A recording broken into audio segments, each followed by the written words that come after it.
सबसे पहले हम स्टडी करेंगे पश्चिमी मरुस्थलीय के बारे में। पश्चिमी मरुस्थलीय प्रदेश है, इनमें हम क्या पढ़ते हैं? सामान्य परिचय, उसके भाग, उसके प्रकार, उसकी शब्दावली।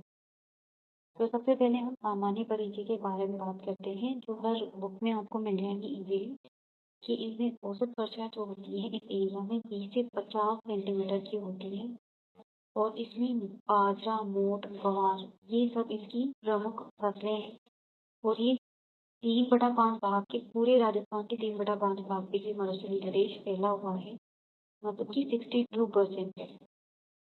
और देखिए तो इसकी जो ढाल है वो पूर्व से पश्चिम की तरफ है और उत्तर से दक्षिण की तरफ। इस प्रदेश में सबसे बड़ी जो नदी है वो लूनी नदी है। सबसे बड़ी नहर इंदिरा गांधी नहर है। सबसे बड़ा अभ्यारण्य जो है वो है मरु उद्यान। तो जो सबसे बड़ा जिला है क्षेत्रफल की दृष्टि से वो है जैसलमेर।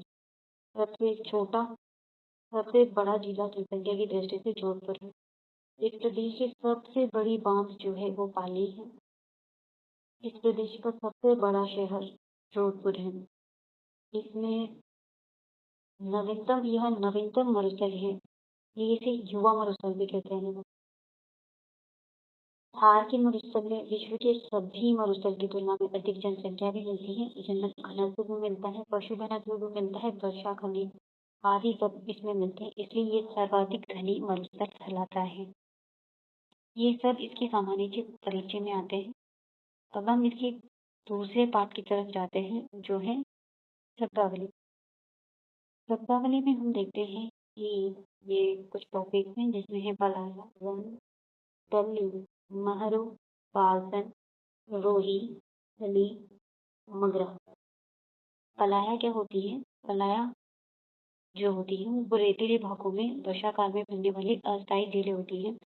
जब मरुस्थल में पानी बरसात आती है तो उनके छोटे छोटे मतलब वहाँ पर पानी स्टोर हो जाता है और उनसे झीलें बन जाती है, उनको पलाया कहते हैं। दूसरा है रन या टाट। ये छोटे छोटे गड्ढे होते हैं जिनमें पानी भर जाता है मरुस्थल के अंदर, तो उसे रन या टाट कहते हैं। रन या टाट और पलाया दोनों ही खारे पानी की झील पानी से रिलेटेड होती है। पलाया झील होती है, जबकि रन और टाट जो होते हैं वो छोटे गड्ढे होते हैं। दो और बात करते हैं तल्ली या मगरब। तल्ली जो होती है वो छोटे छोटे गड्ढे होते हैं जिनमें पानी भरा होता है, लेकिन ये पानी मीठा होता है। रन और टाट की तरह खारा नहीं होता। फिर आती है महरो। महरो क्या होती है? महरो जब तल्ली सूख जाती है तो सूखी हुई जो उपजाऊ मिट्टी होती है वो मिट्टी ही महरो कहलाती है। इसके बाद आती है खड़ीन। खड़ीन जो होती है वो महरों के सूखने के बाद जो मिट्टी बनती है उसमें अगर कोई कृषि करता है तो उसको खड़ीन की कृषि कहा जाता है। फिर आता है बाल्सन। बाल्सन क्या होता है? चट्टानों से घिरा हुआ भाग होता है जिसमें जल इकट्ठा हो जाता है। वो बाल्सन का एक परफेक्ट एग्जाम्पल है सांबर लेक। इसके बीच में जल इकट्ठा होने से ये झील बनी थी, इसलिए ये बाल्सन का एग्जाम्पल है। फिर आती है रोही। रोही क्या होते हैं?